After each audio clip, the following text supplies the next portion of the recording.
हुए आपको सीधे लिए चलते हैं दिल्ली विधानसभा। सीएम रेखा गुप्ता वहां से लाइव। हो रहा ना तो वो जनता के काम आ पाए, ना मरीजों के काम आ पाए।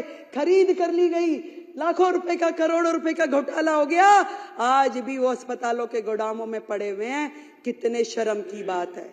एक एक अस्पताल का गोदाम जाके खोल के देखिए, वहां पे क्या क्या पड़ा हुआ है। मिट्टी हो रहा है, परंतु इनके कान पे जूं नहीं रेंगती। कितनी बुरी स्थिति है। कितनी सारी बीपी मशीनें खरीदी गई, पेमेंट हो गई, परंतु कहां गई, कौन इस्तेमाल कर रहा है, कोई अकाउंटेबिलिटी नहीं है। कहां पे हो रहा है ये सब।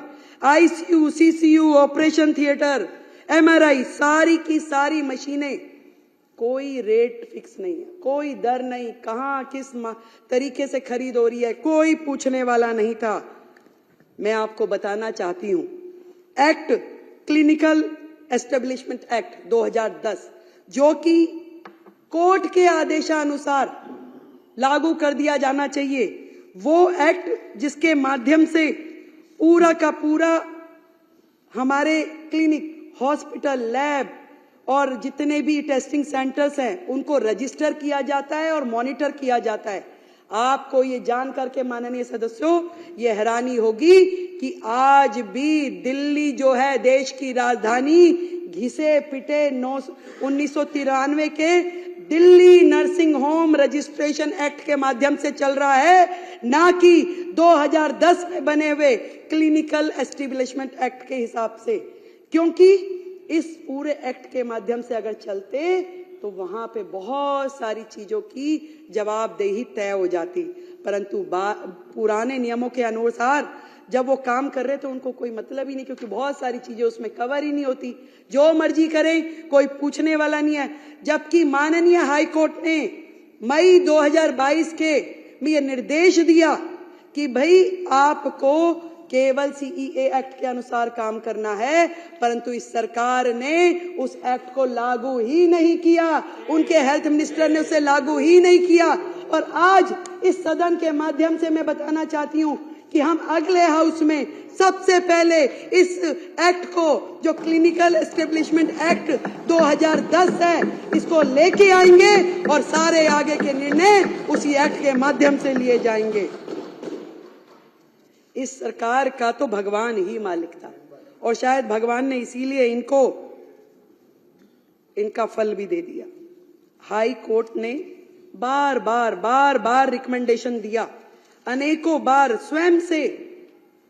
स्वयं मोटो उन्होंने संज्ञान लिया और ये कहा, फरवरी 2024 में भी कहा, एक कमेटी भी बनाई गई, डॉक्टर सरीन कमेटी, जिसमें पूरा का पूरा हॉस्पिटल सर्विस डिलीवरी सिस्टम जो है वो इम्प्रूव हो, कैसे मरीजों का रजिस्ट्रेशन हो रहा है, कहां पे उनका इलाज चल रहा है, किसकी ओपीडी हुई, पूरा का पूरा रेगुलेशन जो है वो ध्यान में आए।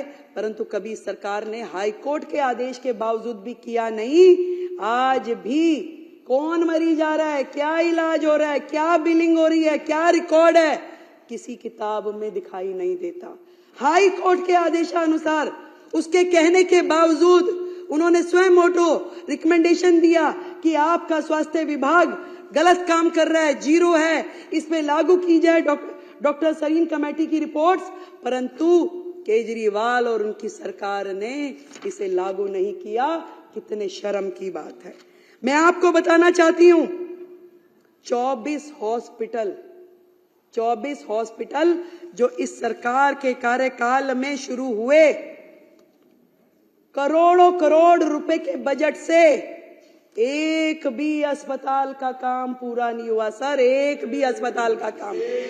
24 की रिपोर्ट तो नहीं बोल पाऊंगी, ये सारी है, पर कुछ आपको एग्जाम्पल देती हूं।